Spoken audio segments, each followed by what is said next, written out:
रही बात नीतीश कुमार को क्या क्या कहने की, तो ये सब एक झूठा प्रोपेगेंडा बनाया जा रहा है, क्योंकि विपक्ष के पास मुद्दे हैं ही नहीं। विपक्ष किस मुद्दे से जाएगा जनता के पास? एनडीए की सरकार ने दलितों के लिए, पिछड़ों के लिए, अति पिछड़ों के लिए जो काम किया है, उनके 15 वर्षों के माता पिता के सरकार ने उन सबको रसातल में भेज दिया था। उन सब के पास ना खाने पीने की चीज़ें थी, ना रोड था, ना कुछ नहीं था उनके पास। उनके लिए घर नहीं थे। प्रधानमंत्री के नेतृत्व में लगातार उनको आवास योजना के तहत आवास मिला है। राहुल गांधी एटम बम फोड़े, हाइड्रोजन बम फोड़े, वो खुद ही किसी उनका बम फूस हो जाता है। वो खुद ही फूस आदमी है, उनका कोई मतलब नहीं है उनके उस बम फोड़ने का। चाहिए नहीं, मन में तो आकलन रहता ही है। मैं भी चाहूंगा कि मुझे मैक्सिमम सीटें मिले, है ना? 15, 10, 20, 25, 30, 40, 50, 60, तो 243 कितनी सीट तो मेरे मन में भी होगा, मेरे पार्टी के नेता के भी मन में होगा। और हम जितनी सीटें हमें मिलेंगी, पूरी मजबूती के साथ हम लोग चुनाव लड़ेंगे। 243 सीटें हमारी हैं। नमस्कार, आप देख रहे हैं द न्यूज इन्फो और मैं हूँ आपके साथ दिव्या पांडे। अभी हमारे साथ बातचीत करने के लिए आरएलएम पार्टी से प्रदेश महासचिव सह प्रवक्ता प्रोफेसर रजनीश कुमार है, इनसे बातचीत करेंगे। अभी तेजस्वी यादव की बिहार अधिकार यात्रा चल रहा है। आज राहुल गांधी ने कहा है कि प्रधानमंत्री पे हाइड्रोजन बम उड़ाया जाएगा। कैसे देख रहे हैं इनको? महागठबंधन और तेजस्वी यादव, ये लोग चाहे जितनी भी यात्रा कर लें, बिहार में ये लोग जितना भी कोशिश करना है कर लें, बिहार की जनता 2025 में पूरी तरह मन बना चुकी है कि बिहार एक बार फिर से मांग रहा है नीतीश कुमार को। आप बोल रहे हैं बिहार मांग रहा है एक बार फिर से नीतीश कुमार को। नीतीश कुमार को खटारा बताया जा रहा है। 75 वर्ष के हो गए हैं, अब खटारा गाड़ी हो गए। अब कितना दिन और रहेंगे बिहार में? अब तेजस्वी यादव को आना है और युवा नेता चेहरा चाह रहा है जनता। जनता क्या चाह रही है ये तो जनता बताएगी, ये तो चुनाव में पता चलेगा। रही बात उम्र की, तो राजनीति में उम्र कोई बहुत मायने नहीं रखती है। रही बात नीतीश कुमार को क्या क्या कहने की, तो ये सब एक झूठा प्रोपेगेंडा बनाया जा रहा है, क्योंकि विपक्ष के पास मुद्दे हैं ही नहीं। विपक्ष किस मुद्दे से जाएगा जनता के पास? विपक्ष अपने मुद्दा लेके लगातार जा रहा है। SIR मुद्दा को लेकर अभी यात्रा किया, आपने देखा पूरे बिहार में राहुल गांधी ने, महागठबंधन ये तमाम पार्टियां, अभी तेजस्वी यादव अधिकारी। SIR की उनकी यात्रा पूरी तरह फ्लॉप हो गई, इसीलिए तो वो दोबारा फिर बिहार अधिकार यात्रा पे निकल गए, है ना? तो इन लोगों की ये जितने मुद्दे हैं, SIR का तो कोई मुद्दा ही नहीं है।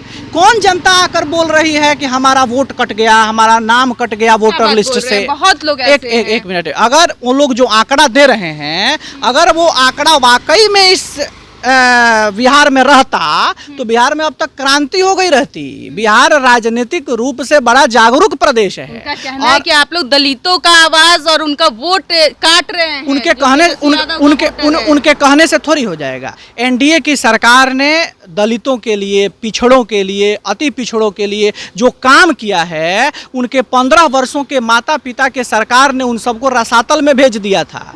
उन सब के पास ना खाने पीने की चीज़ें थी, ना रोड था, ना कुछ नहीं था उनके पास।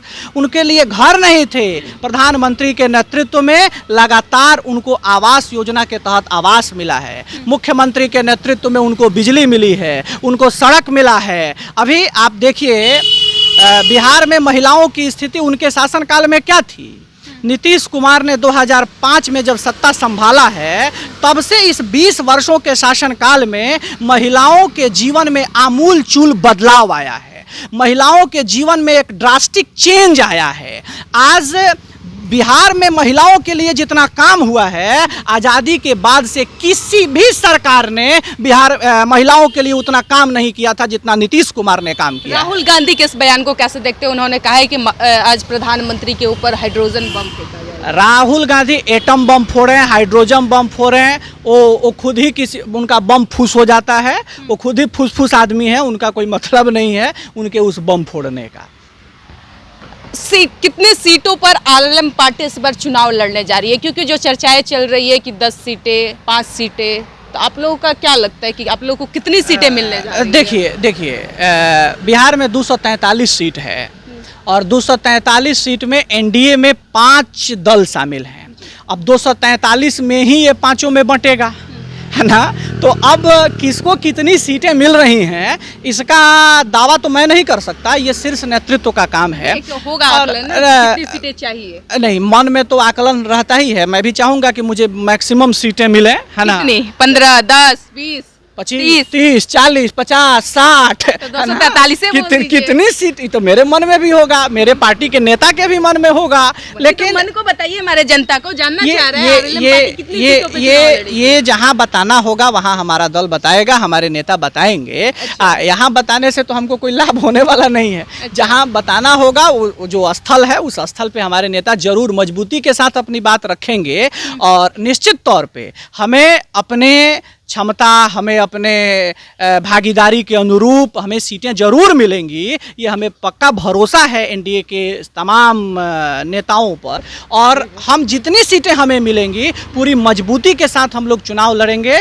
243 सीटें हमारी हैं, है ना। हम 243 सीटों पे पूरे गठबंधन के साथ मिलकर चुनाव लड़ेंगे।